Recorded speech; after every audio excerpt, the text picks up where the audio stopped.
And I'm Alex Bowers.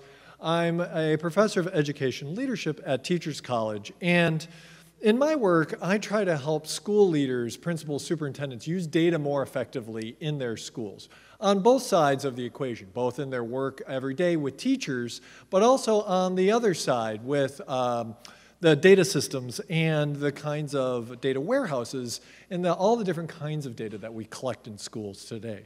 So I do that in a few different ways. First, sponsored by the National Science Foundation, we've held these National Science Foundation Education Data Collaborative Workshops, where we bring together teachers, administrators, superintendents with data scientists and vendors who create these dashboards and analytic predictor systems, bring them together such as at, these are pictures from an event right before the pandemic at Teachers College's Learning Theater, in which we bring these groups together so that the vendors and the data scientists and the people who make these predictive algorithms can help hear what the teachers want, need, and where they want these systems to go.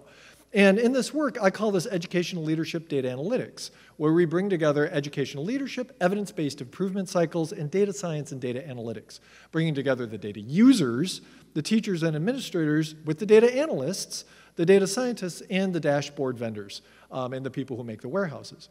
But throughout all this work, we need to be very cautious of the kinds of things that I and the OECD have talked about in a recently sponsored report, where I call it the 4A's of algorithms in education. That these predictive systems need to be accurate, accessible, actionable, and accountable. Accurate in that the predictions need to actually be shown to be accurate against benchmarks.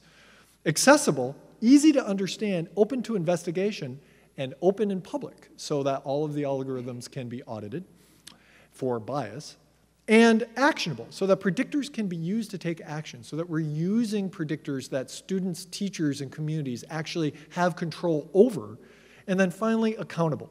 So regularly checked for bias, audited and inspected in collaboration with the communities for which they're predicting.